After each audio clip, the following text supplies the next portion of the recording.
Going Global, הפודקאסט של איגוד לשכות המסחר, בהגשת מאיסה פורטה. היי, אני מאיסה פורטה, מנהלת פיתוח עסקי ושותפויות באזור צפון אמריקה באיגוד לשכות המסחר.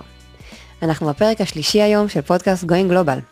לטובת מי שמצטרף אלינו בפעם הראשונה, רק אציין בקצרה למה בעצם יצרנו את הפודקאסט הזה. בלשכה אנחנו מסייעים לחברות ישראליות ממגוון סוגים. יצרנים, יצואנים, יבואנים, חברות סאס, תוכנה ועוד, להתקדם לעבר המטרות שלהם ברחבי העולם.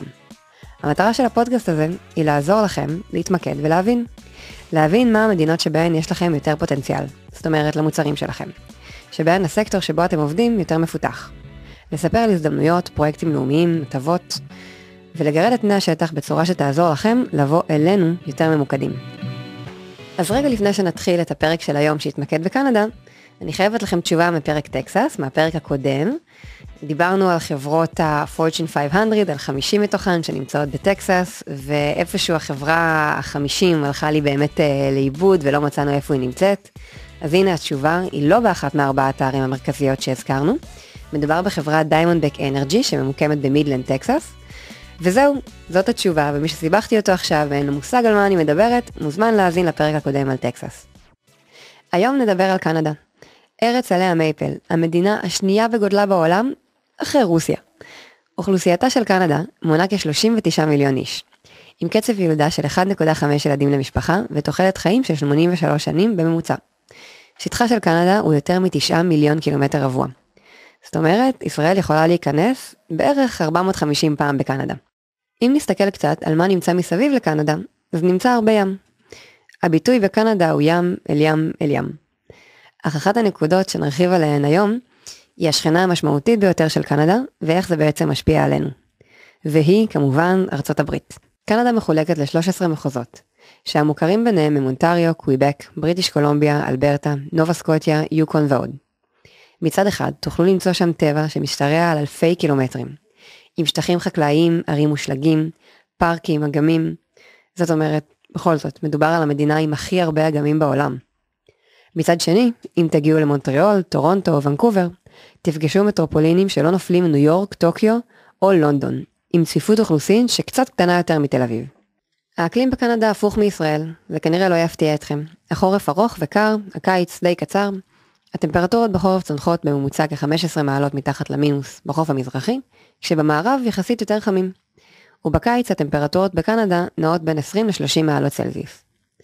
פאנפקט, אני הולכת להסגיר עכשיו את אחד הדוברים שלנו שהצטרף בהמשך הפרק. משפט אמיתי ששמעתי מהנספח הקנדי בישראל. החורף הזה ארוך לי מדי, מתי כבר מגיע הקיץ הישראלי? ועכשיו ברצינות, זאת נקודה שכן קצת נעמיק בה, כי מעבר לזה שכל כך הרבה ישראלים מפחדים מקנדה בגלל הקור, יש לנושא הזה השפעה גם על הכלכלה של המדינה, וזה מתבטא בכלכלה עונתית. ממש סקטורים שלמים שקיימים רק בתקופת החורף או רק בתקופת הקיץ באזורים מסוימים של המדינה. התמ"ג הקנדי ב-2022 עמד על קצת מעל 2 טריליון דולר.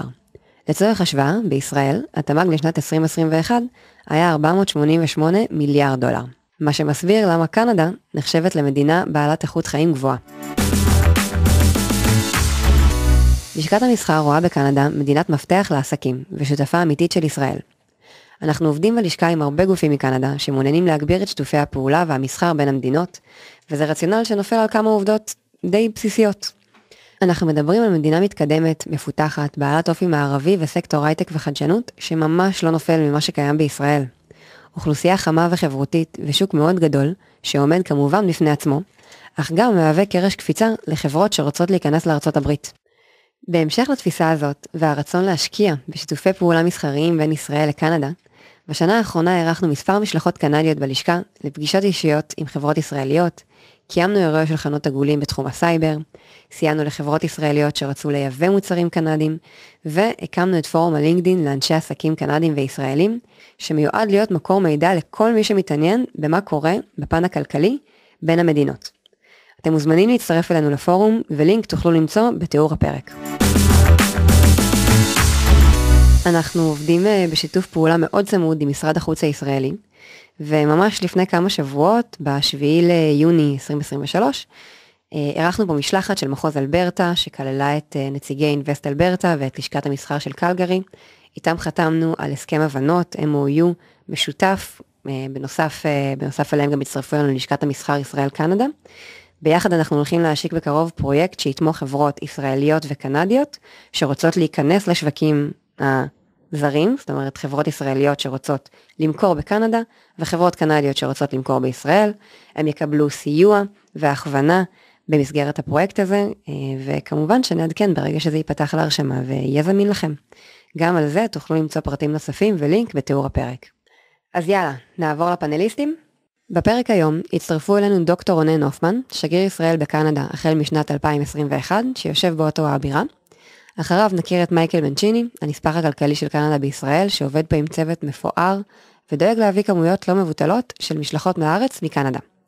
לסיום, נשוחח עם רון דקר, המנהל האזורי של צ'ק פוינט הישראלית בקנדה, שעושים הרבה מעבר לסייבר. שנתחיל? היי רונן, מה שלומך? היי, מצוין, טוב לדבר איתך מאי. טוב, אז גילוי נאות קצר, רונן היה מרצה שלי בתואר ראשון, אז אנחנו נעשה פה פרסומת סמויה לאוניברסיטת רייכמן, כיף לפגוש מרצים ולהישאר בקשר, גם אחרי זה בהקשרי עבודה. תודה, את יודעת, זה גם כיף לי כמרצה לראות את הסטודנטים שלי מצליחים ופורחים ומגיעים לעמדות השפעה, זה נהדר.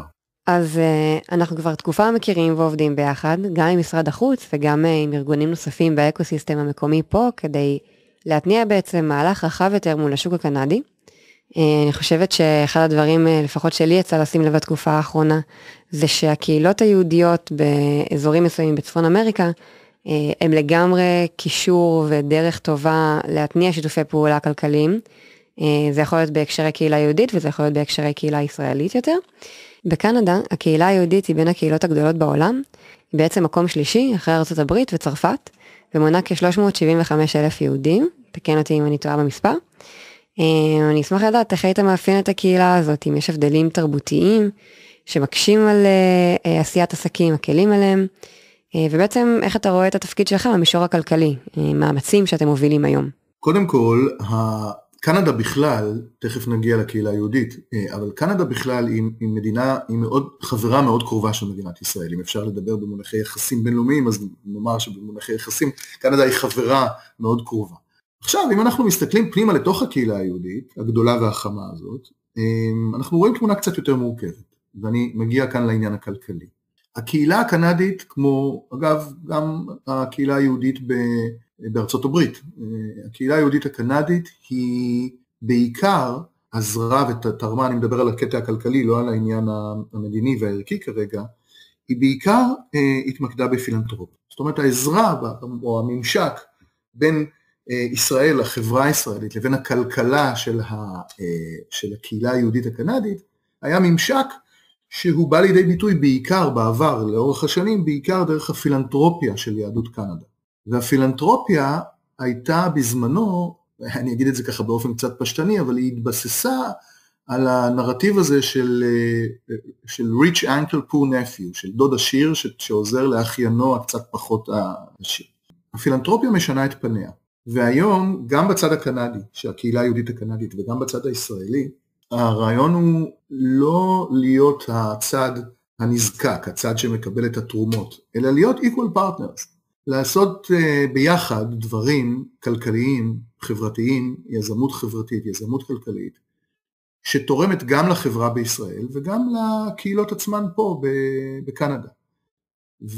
וכאן נוצר תהליך, אני חושב, לאורך השנים, ועכשיו אנחנו רואים אותו שהוא תהליך נפלא, שהוא באמת כבר לא העניין הזה של פילנתרופיה מסורתית, אלא יותר שיתוף פעולה כלכלי, שיתוף פעולה בתחום האימפקט, שיתוף פעולה בתחום סיוע כלכלי משני הצדדים, גם ישראלי וגם קנדי, לפרויקטים בארץ, לפרויקטים בקנדה, לאוניברסיטאות, לפרויקטים מחקריים. שזו התקדמות מאוד מעניינת, אם אתה מסתכל באמת על ציר הזמן, לאן אנחנו זזים ואיך שיתופי הפעולה האלה נראים. אני רוצה לעבור בהקשר הזה ולדבר על נושא שאני יודעת שמאוד קרוב ללבך, זה הפעילות של השגרירות בעצם עם האומות הראשונות, עם ה-First Nations. מדובר על קבוצה של ילידים שמסתעפת ללמעלה מ-600 קהילות ברחבי קנדה. הם לרוב חיים בבידוד בשטחים שהממשלה הקנדית שמרה במיוחד בשבילם, אבל בוא תסביר לי אתה, כי אתה מכיר את זה הרבה יותר טוב מאיתנו.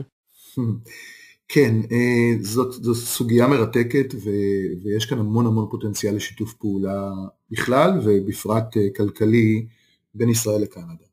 קנדה מונה בסך הכל כ-40 מיליון אנשים, זאת אוכלוסיית קנדה. מתוך 40 מיליון האנשים הללו, 2 מיליון, שזה 5%, הם ילידים. הילידים הקנדים שגרים רחוק ממרכזי הערים הגדולות הקנדיות, נמצאים במקומות, בקהילות, שאין שם בעצם מים ראויים לשתייה.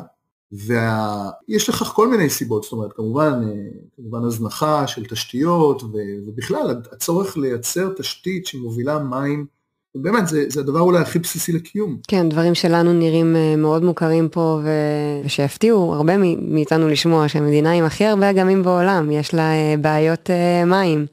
נשמע שיש הרבה מקום דווקא לחדשנות ישראלית ולטכנולוגיות ישראליות להשתלב שם. בדיוק, ולכן כשהגעתי הנה והתחלתי פה את תפקידי כשגריר, שוב רתמתי את הצוות ואמרנו בואו נמפה, בואו נדבר עם חברים הקנדים שלנו, עם ממשלת קנדה ועם ראשי הקהילות של העמים הילידים, יצרנו קשר עם ראשי קהילות, עם צ'יפים, כן, של העמים הילידים. והחלטנו למפות יחד איתם ולומר, תראו, יכול להיות שיש בישראל פתרונות טכנולוגיים שיכולים לעזור לכם. אנחנו יכולים לחבר חברות טכנולוגיה ישראליות שמפתחות פתרונות cutting edge technologies, כן? טכנולוגיות מתקדמות מאוד בתחום המים, בתחום טיהור המים, ולהפוך ולהתחבר אליכם, או להבין רגע איזה פתרון מתאים לאיזה אתגר או לאיזו בעיה או לאיזו קהילה, כי הקהילות הללו גם חיות בתנאי אקלים שונות זו מזו, זאת אומרת, זה יותר מורכב, אבל בהחלט יצאנו לדרך בעניין הזה. מדהים. במקביל, אנחנו מארגנים משלחות של צ'יפים, של ראשי קהילות, לארץ, כדי לבוא ולראות כל מיני סוגים של טכנולוגיות, כל מיני סוגים, זה לא רק מים, הם זקוקים בכל הנושא של food security, כן? הם צריכים חממות, חלק מהם גרים, אני חזרתי עכשיו מסיור של 10 ימים באזור הקוטב הצפוני, נסעתי לבקר אותם יחד עם עוד שגרירים ועם הממשל הקנדי, חלק מהם גרים מעבר לטרי ליין, מעבר לקו העצים, אין צמחייה, אין כלום, בוודאי אין תשתיות, ולכן הם ניזונים רק מצייד ודייג של כלבי ים, של לוויתנים, של איילי צפון, של אבזים, אבל ירקות, פירות, דברים בסיסיים אחרים אין.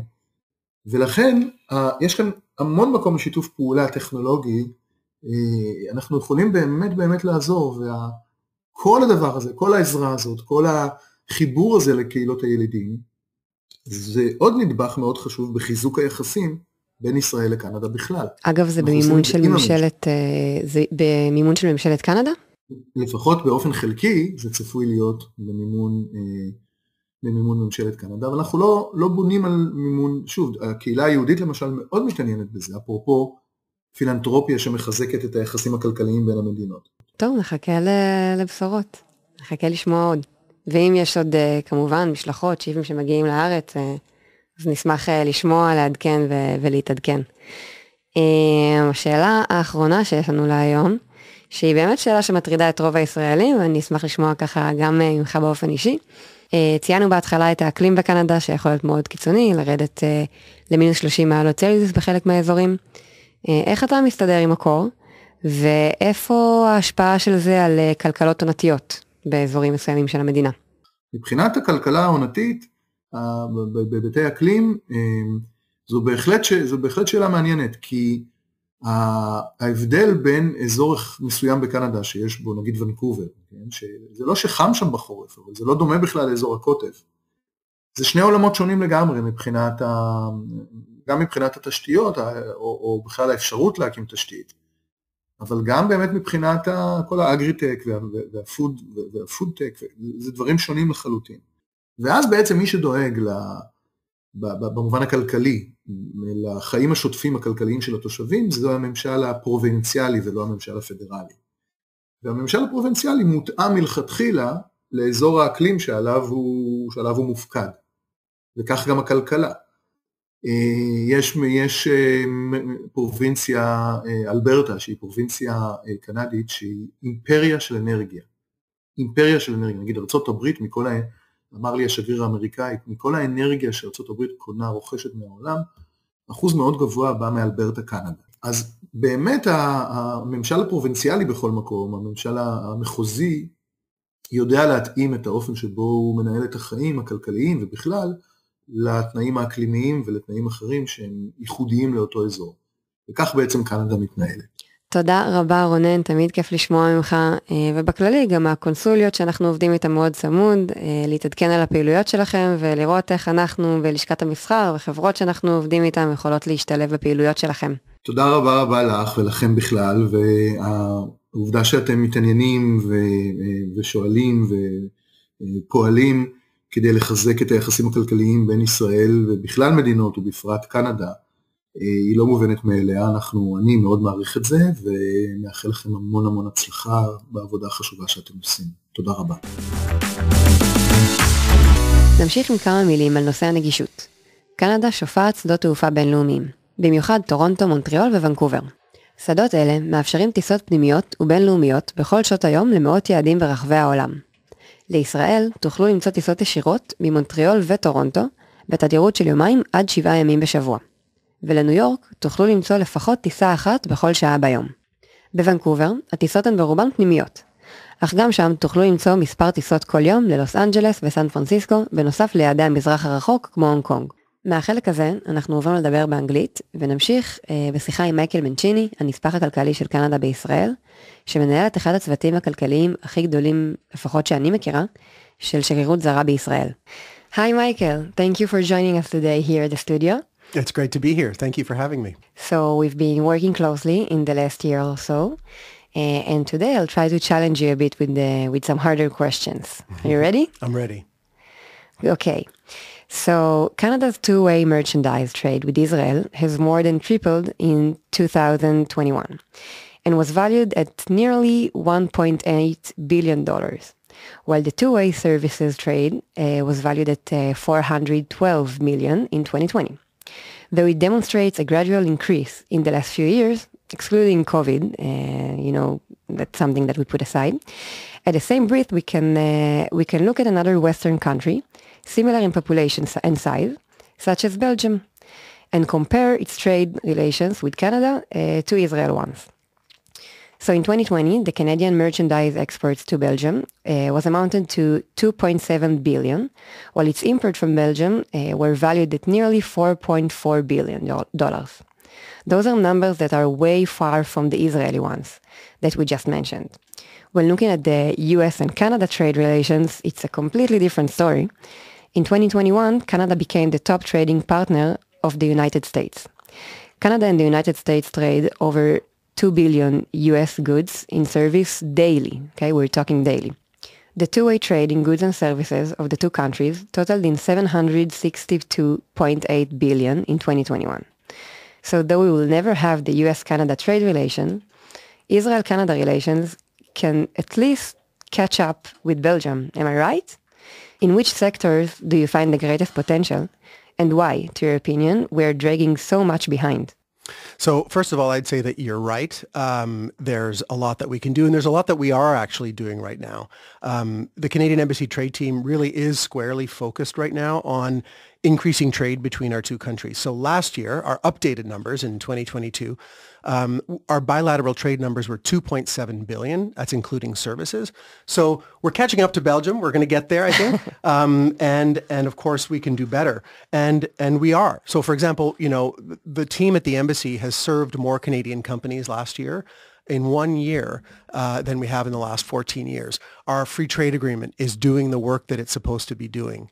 And when it came into force in 1994, I think as you noted, it's increased 300%. So all of these things are aligning for us. The sectors that we see the greatest opportunities in are in life science, technology and innovation cooperation, in cyber, AI and quantum, climate technologies, and of course agri-food and ag-tech and food tech. So these really are the areas that we're focused on. Now, there's room for growth, as you said. I think awareness of Israel among Canadian companies and awareness of Canada among Israeli companies is a really key factor.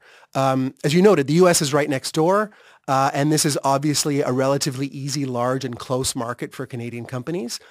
The U.S. will always be important to Canada. The U.S. is also on the minds of Israeli companies, right? And Canada generally isn't. So we're trying to change that. But like Israel, we're a trading nation.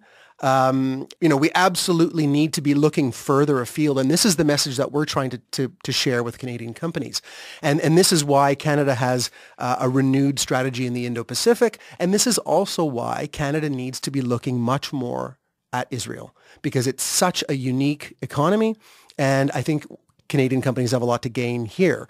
Look, especially now that Israel is becoming a more integrated partner in the Middle East with the Abraham Accords, Canada should play an increasing role in that.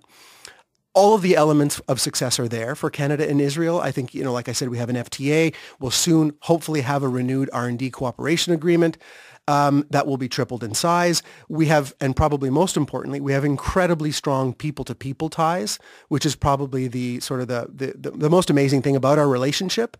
Canada is home to the fourth largest population of Jewish people outside of Israel. So we're building on all of this exponentially, and the future is really bright for Canada and Israel. That's the exact same message that we're trying to convey at the Chamber and try to, help companies look at Canada as a major market, as the US one, not only as a gate, As the Canadian Economic Attaché for Israel, what makes Canada such an attractive location for immigrants from all over the world? And how does Canadian people feel about it? Are they happy with this trend? Yes, I would say they're very happy with this trend. I mean, Canada is built on immigration. This is really our DNA. Only Indigenous people have always been on this land, right? I would say the vast majority of people in Canada are immigrants. I'm a first-generation Canadian. My parents were born in Italy and came to Canada in the 60s. Canada is attractive for immigrants for so many reasons. I like to say we are the land of opportunity, because of our internationally recognized quality of life, post-secondary educational institutions. Canada really does attract a lot of people from around the world for these reasons. Immigrants play a huge part in our economy. 34% of people working in scientific research and development services across Canada are foreign-born. From 2016 to 2021, immigrants accounted for 4/5 of our labor force growth. Nearly 500,000 immigrants working in Canada are trained in STEM. I can go on and on. The vast majority of Canadians welcome and embrace newcomers. Immigrants account for 33% of all business owners with paid staff. So immigrants are creating important jobs for Canada and across all sectors of our economy. Now, I would say it's not just about the economic benefits. I mean, immigrants bring much, much more value to Canada than to our economy. But seeing as though this is focused on the economy, I really wanted to give some statistics on that. There are more than 600,000 self-employed immigrants across the country, and over 260,000 of them have paid employees. And in the current context, as economies right now struggle a little bit, just to give you a sense, in Canada, employment growth continues to outpace population growth. And we're currently experiencing the lowest unemployment rate since data became available in 1976. So again, this just speaks to how important, how critical it is that we continue to welcome immigrants into Canada. That's amazing. So continuing on this question, should we talk français? Bien sûr. Canada's official language are English and French. Today, Canada is part of the British Commonwealth, as seen on its bills and coins.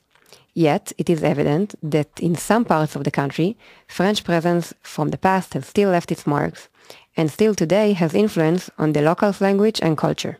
Does the French language take a central part in the day-to-day life of Canadian today? And how does it work in business? Is the language somehow a barrier to people that come and do business in Canada? So, yes, the French language does take a central place in our day-to-day lives. And I would say, no, absolutely not. It's in no way a barrier to business. Working in English and French makes nothing but good business sense, actually, in Canada. You'll see French in some places more than others, but French is one of our founding languages, and it's one of our founding cultures. I grew up in Gatineau, Quebec, just over the river from Ottawa. And so I lived my childhood in English and in French. My school was conducted in English and French. My friends were English and French. Francophone Canadians also, and also I work both in English and French. Yes, businesses in Quebec need to have their websites and signs in French. Francophones want to live in French, and they should, and they do. And the French culture and language in Canada is, you have to remember, is surrounded by English in the rest of Canada and the U.S. And it's critical that the French language in Canada not only survive, but thrive. And so, for example, I see multilingual signage here too. I always see everything in English, Arabic, and Hebrew here. So, we have that in common. Actually, and by the way, I wanted to connect this question about Francophone communities in French in Canada to your previous question about immigration, because the government of Canada is specifically promoting Francophone immigration to help Francophone minority communities thrive here in Canada. It's important to also recognize that French in Canada is not just centered in Quebec. While Quebec is largely a Francophone province, French people exist in every single province and territory in Canada. So Francophone communities everywhere. All that to say, French is growing in Canada. French is important in Canada, and it's important for business also in Canada. It's critical. They are everywhere. Yes, we are. So my next question for you, and the last one, is going to be what's coming next? What's on your agenda for this upcoming year?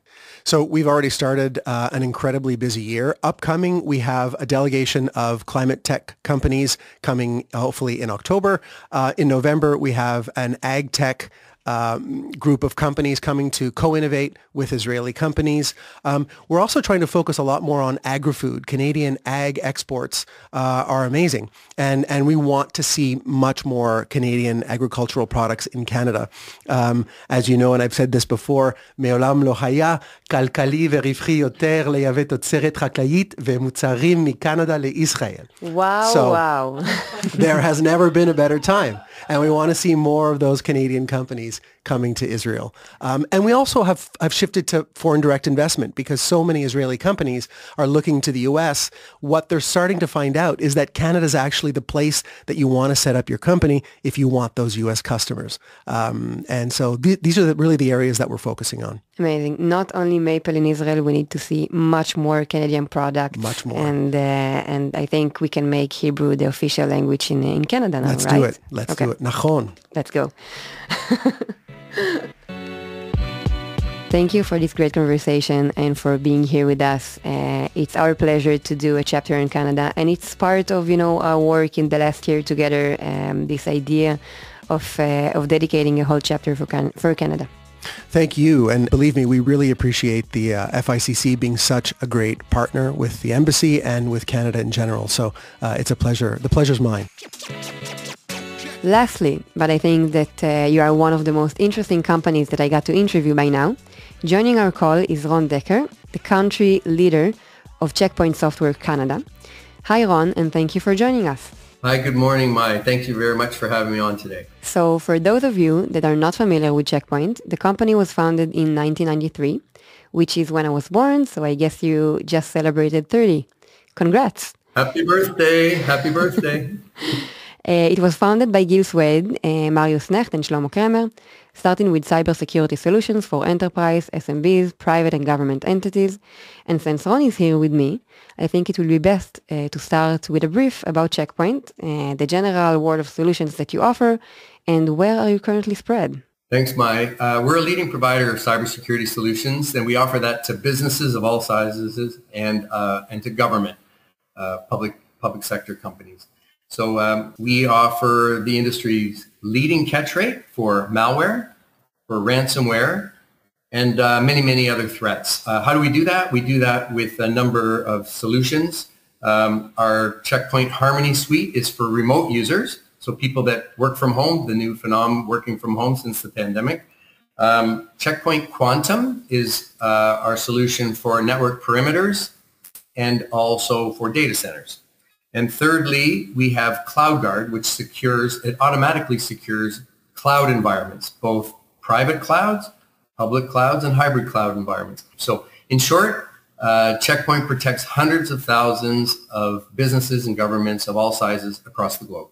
And when saying across the globe, Checkpoint has its headquarters both in Israel and California, right?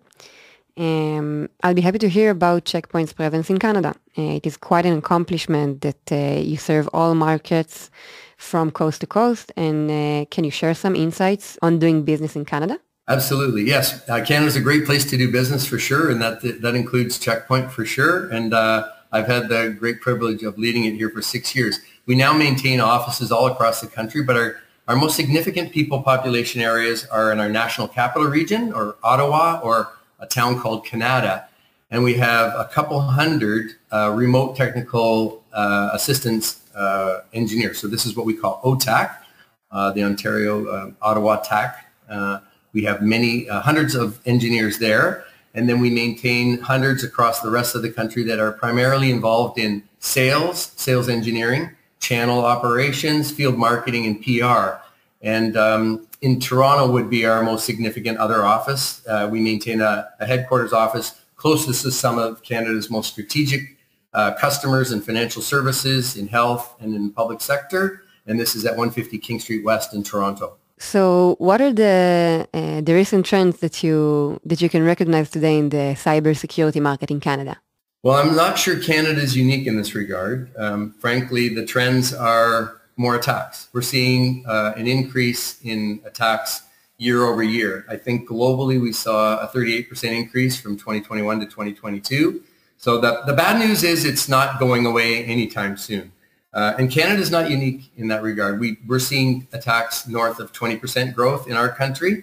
And I think the key for us in terms of industry practitioners is we see that many companies are approaching this with a detection and remediate approach to the attack vectors that are out there. And we really believe that detection is not enough. We believe in a prevention first approach, and that attacks, if they come into your network or your perimeter or your mobile or cloud environments, it's already too late. So we would really advocate for a prevention first methodology and approach to companies and government security postures. Interesting approach. And in regards to AI, can you shed some light on significant milestones that contributed to the emergence of AI in Canada?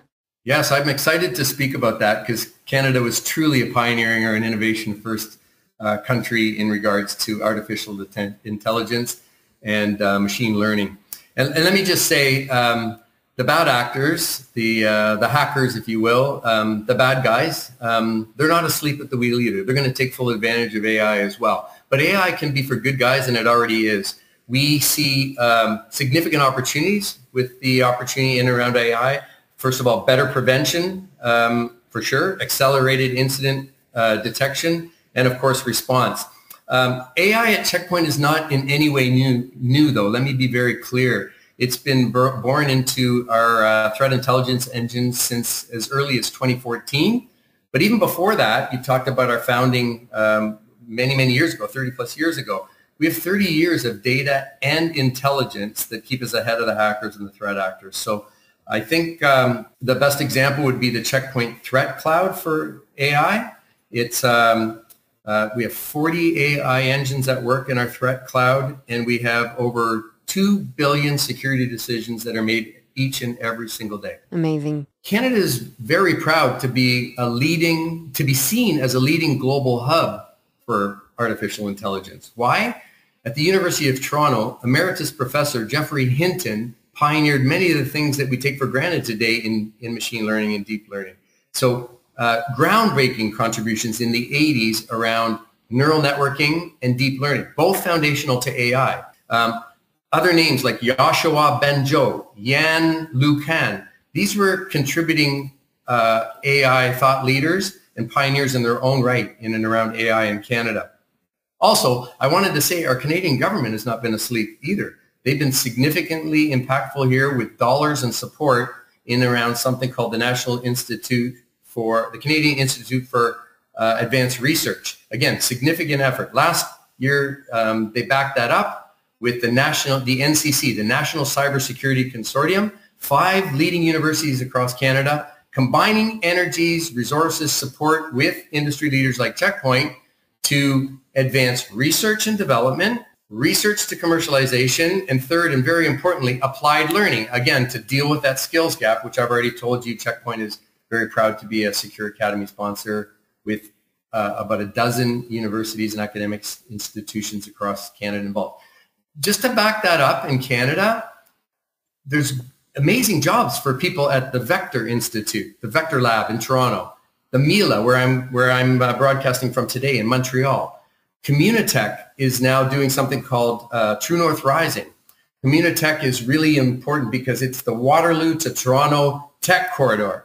And what most people don't understand is that very soon Canada will eclipse this tech corridor will actually eclipse what's done in the valley in the terms of the number of workers in tech that are actually working. And again, this is all because of Canada's very favorable immigration policy. The untold secret there is we're bringing about 500,000 new Canadians to our country every year, and more than half of them are STEM educated or accredited, science, technology, engineering, and math. It's a huge differentiator for our country, and one we think we can leverage not only domestically, but we can export across the globe. And that's the exact purpose of this podcast, showing those areas and differences also between different regions in North America, in the US or Canada, that are like kind of untold, you know, the untold story of where you should consider for your company and how to look at the market. So I think understanding that Canada today as a state does a lot to support international companies and to also train the workforce and make it more attractive to global companies is the reason why it becomes so attractive. And the immigration policy, we also spoke about it with Michael Mancini, the economic attaché. So that's like combining all of those together, create this great hub and great place for innovation. Thank you very much, Maya. I appreciate that. The other thing we do that I'm also very excited about is we run trade missions between Israel and Canada all the time. So executives from corporate Canada or government of Canada, municipal, provincial, or federal, they come and meet experts in Israel and really understand the threat landscape and what's happening in the future. What can they better anticipate going forward? Very, very important that we have that. And of course, we have our executives in Israel that are also inclined to come visit us. This week, when I get back from Montreal, we will be hosting our global president, Rupal Hollenbeck, in Canada, and she's speaking at the Collision IT conference, which is a big global conference held in Toronto this summer. And I think that everyone that listens to this podcast should Google Collision, which is a huge conference in which the Israeli consulate is also involved in Canada. So stay tuned for that. I think that's important. It's a great opportunity. We'd love to have you come listen to Rupal, who's really been a very, very strong advocate for DIE and gender diversity in the workplace, which Checkpoint has a very, very proud record around that too. It's not something we put on our walls. It's something we live every single day. Thank you, Ron. So when do we see you back in Israel? I was just there in January. It was fabulous. I can't wait to come back. I love it. The entire experience, the whole trade plus tourism mixed together that only Canada and Israel can offer together is very, very special for any of our chosen delegates. So I think Checkpoint's story is really interesting, taking, in consideration cyber, Canada, innovation, giving back to the Canadian nation, and still bringing delegation to Israel to learn from Israel and what we have here. You're doing a lot, and you're a big company, so I think that's a good way to fit in the Canadian economy and to find your unique spot. Ron, is there anything else you'd like to for our listeners to know and to emphasize? Well, I think a couple things. Personally, the one thing I take to work every day at Checkpoint is purpose. I mean, I think the work we do is incredibly important in terms of making the world, the new hyper-connected, digitally connected world, a safer place. So I think that's very, very important to me, to have purpose in my vocation. So that's number one. I think for any of your listeners, I would strongly advocate a prevention-first approach, to think prevention versus detection. I think it's, of course, foundational to what we do at Checkpoint, but it's very, very important to stop the attacks from happening in the first place versus trying to deal with them when they do occur. The other thing I would encourage people to look at is consolidated, solutions today to allow IT, information technology departments across Canada and the wider globe just to think about better managing risk, complexity, and of course, costs. And I'd like to thank you for this opportunity, Mai. It's been a great opportunity, so thank you very much. Thank you for joining us, and I'm sure that Checkpoint and the Chamber of Commerce will have more collaborations in the future, so wish to see you here soon. Looking forward to it. Thank you very much again. אז הכנו לכם פה כמה do's and don'ts לקנדה וקנדים באופן כללי. בואו נראה מה פה כבר ידעתם. אז נתחיל ב-do not. אל תניחו שקנדים הם כמו אמריקאים. הם מאוד יעלבו מהנחה כזאת. מדובר בתרבות ועם נפרד לחלוטין ועם גאווה לאומית מאוד חזקה. do. תתנצלו כשאתם נכנסים למרחב האישי של אדם אחר, גם אם אתם רק עוברים לידו. בדרך כלל המילה סורי מספיקה, והיא נחשבת למועדפת והפופולרית ביותר. do not. אל תשוו את הקנדים של קוויבק לצרפתים. הם אמנם דוברי צרפתית, אבל התרבות והסלנג שהתפתחו שם הם שונים לגמרי. do. תשליכו את ההשפעה שלכם אך ורק בפחים המיועדים לכך. ואם אין פח באזור, אז תיקחו את ההשפעה איתכם עד שתגיעו לאחד כזה. יש לנו עוד do אחד. תיזהרו כשאתם פותחים את ברז המים, הם יכולים להיות קרים עד כאב או חמים עד כאב. do not. אל תיכנסו לבית בקנדה עם נעליים. תמיד תחלצו אותם בכניסה. או לפחות תשאלו אם אתם לא בטוחים. do. אל תגידו טורונטו, כמו שאני אומרת פה עכשיו בישראלית. המילה הנכונה היא טורונטו, אוקיי? next. עוד פעם do. תחייכו לאנשים או תודו להם מהלב, במיוחד אם הם פתחו לכם את הדלת או נתנו לכם להיכנס בפקק. באמת, אנשים בקנדה מאוד לבבים, מאוד נחמדים, תזרמו עם האווירה. do not. אל תשכחו שהמיסים לא כלולים במחירים שאתם רואים על המדף. עוד משהו שלא כדאי לכם לעשות, שימו לב מה המדיניות בנוגע למתנות במקום העבודה שלכם. יש מקומות שבהם הדבר נחשב לשוחד ואפילו אסור במסגרת החוק. do. אם אתם מתכננים טיול לנסיעת עסקים, תבדקו מראש את המרחק ותחשבו איך תגיעו לשם. כי המרחקים בקנדה זה ממש לא ישראל, מדובר על מרחקים ענקיים, שלפעמים מצריכים טיסות או נסיעות של כמה ימים. do not, האחרון שלנו, אל תתייחסו, תקראו לילידים החיים בקנדה, אסקימואים או אינדיאנים, חס וחלילה, אנחנו מתייחסים אליהם כ-First Nations, שמעתם עליהם גם בשיחה עם רונן הופמן, וחשוב להקפיד על המושג. Lastly, hockey is a big deal in Canada. אז בפרק של היום למדנו והכרנו את קנדה קצת יותר לעומק. קנדה היא בין המדינות בעלות איכות החיים הגבוהה בעולם. היא הגיעה במקום ה-15 מתוך כמעט 200 מדינות בסקר של האו"ם שמתקיים מדי שנה. יש לה כלכלה מפותחת ומתקדמת עם מודעות לחדשנות וטכנולוגיה שלא נפלות ממדינת ישראל. So be humble. כמובן, נקודת המפתח שעליה דיברנו היא הקרבה הפיזית והתרבותית לארצות הברית, ועצם העובדה שקנדה היום היא יעד אטרקטיבי ומוביל למהגרי עבודה. אני אנצל את ההזדמנות הזאת להזמין אתכם שוב להצטרף לפורום העסקים ישראל קנדה בלינקדין, שיצרנו יחד עם משרד החוץ, משרד הכלכלה, לשכות המסחר הבילטרליות.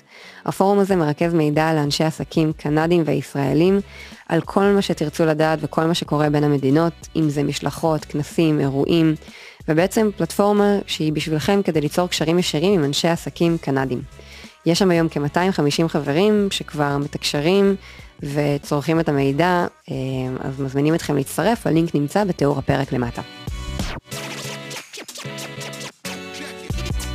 לסיום, אני רוצה להודות לכל מי שלקחו חלק בפרק היום, וכן לציין עוד כמה גופים וארגונים שיצאו לאורך הדרך, אך לצערנו לא יכולנו לשלב בפרק עצמו.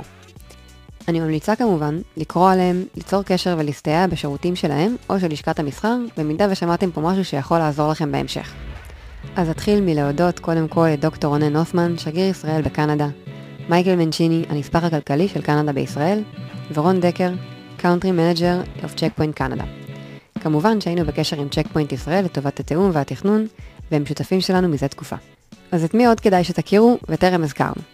קודם כל חשוב לי לספר לכם על לשכת המסחר ישראל קנדה, שיושבת פה בתל אביב, ומסייעת לחברות ישראליות בקנדה. הם עורכים אירועים, מרכזים מידע ועובדים איתנו באופן צמוד על כל פרויקט באזור. אנחנו בקשר עם מספר לשכות מסחר בקנדה, לשכת המסחר של מונטריאול, של קלגרי, טורונטו ריג'ונל בורד אוף טרייד, קיימים מגוון ארגונים שישמחו לסייע לחברות ישראליות שרוצות להתרחב ולפתוח משרדים או פעילות בקנדה. ביניהם Invest אלברטה, Invest אוטווה, מונטריאול אינטרנשיונל, וזה באמת רק על קצה המזלג. קישורים לאתרים של כל הארגונים שהזכרתי תוכלו למצוא בתיאור הפרק למטה.